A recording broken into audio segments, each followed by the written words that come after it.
নমস্কার দর্শক বন্ধুরা, দ্য আর্ট অফ টেস্ট চ্যানেলের পক্ষ থেকে আমি মৌ আপনাদের সকলকে স্বাগত জানাই আমার চ্যানেলে। আমার আজকের রেসিপিটা একদম মাটির গন্ধমাখা কলমি শাক দিয়ে তৈরি দুর্দান্ত এক ঘরোয়া রান্না। এই পদটা শুধু সুস্বাদুই নয়, বরং শরীরের জন্য দারুণ উপকারীও। চলুন তাহলে দেখে নিই কীভাবে সহজভাবে বানানো যায় এই স্বাস্থ্যকর এবং স্বাদে ভরপুর কলমি শাকের রান্না। এখানে আমি 2 আঁটি কলমি শাক নিয়েছি। কলমি শাকটাকে ভালো করে পরিষ্কার করে ধুয়ে গোড়াটা কেটে দিয়ে এরকম বড় বড় টুকরো করে কেটে নিয়েছি। এখানে নিয়েছি 2টো ঝিঙে, 2টো আলু আর একটা মাঝারি সাইজের বেগুন, সেগুলোকেও আমি লম্বা লম্বা করে কেটে নিয়েছি।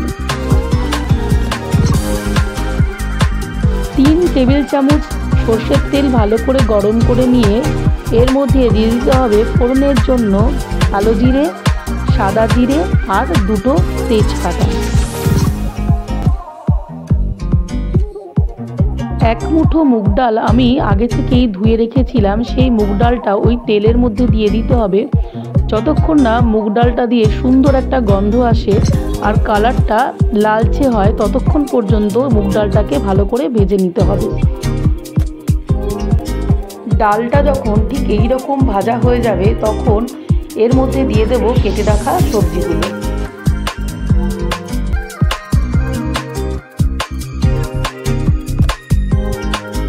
দিয়ে দিলাম পরিমাণ মতো নুন আর 1 চামচ হলুদের গুঁড়ো। এই রান্নায় বিশেষ কিছু মশলার প্রয়োজন নেই, শুধুমাত্র হলুদ গুঁড়ো দিয়েই রান্নাটা করলে কিন্তু খেতে খুব সুন্দরই হয়। অন্য কোনো মশলা অ্যাড করার কোনো প্রয়োজন নেই। এবার ঢাকনা চাপা দিয়ে রাখতে হবে 3 থেকে 4 মিনিটের জন্য। 3 থেকে 4 মিনিট পর ঢাকনা তুলে নিলাম।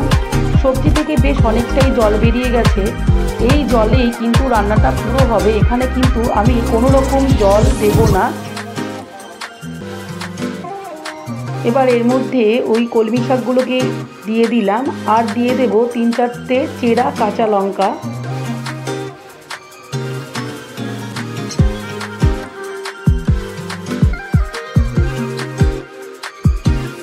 এবার ঢাকনা চাপা দিয়ে রান্না হতে দেব 5 থেকে 7 মিনিটের জন্য, যতক্ষণ না কলমি শাক থেকে জল বেরিয়ে আসে।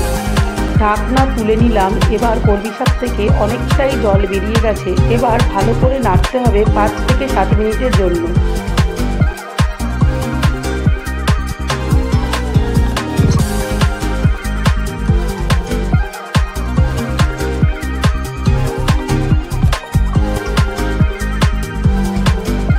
পাঁচ থেকে 7 মিনিট পর আবারও ঢাকা চাপা দিয়ে গ্যাসের ফ্লেম লো করে রান্না হতে দেব আরও 5 মিনিটের জন্য। 5 মিনিট পরে ঢাকনা তুলে নিলাম। এখন যতক্ষণ না কলমি শাকের জল শুকোচ্ছে এবং তেল বেরিয়ে আসছে, ততক্ষণ অবধি ক্রমাগত নাড়তে হবে 5 থেকে 10 সেকেন্ড অন্তর অন্তর।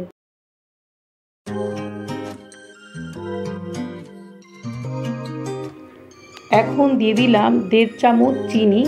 এই শাক একটু মিষ্টি মিষ্টি ভালো লাগে, সেজন্য আমি 1.5 চামচ চিনি দিলাম। আপনারা চাইলে এর থেকে কম চিনিও দিতে পারেন।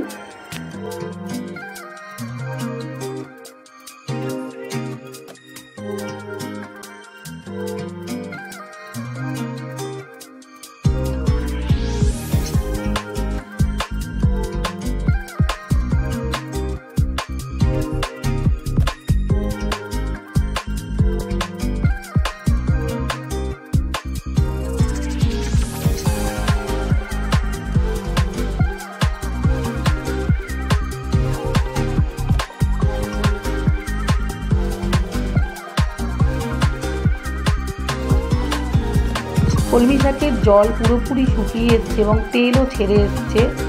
আমার আজকের রেসিপি একদম রেডি হয়ে গেছে।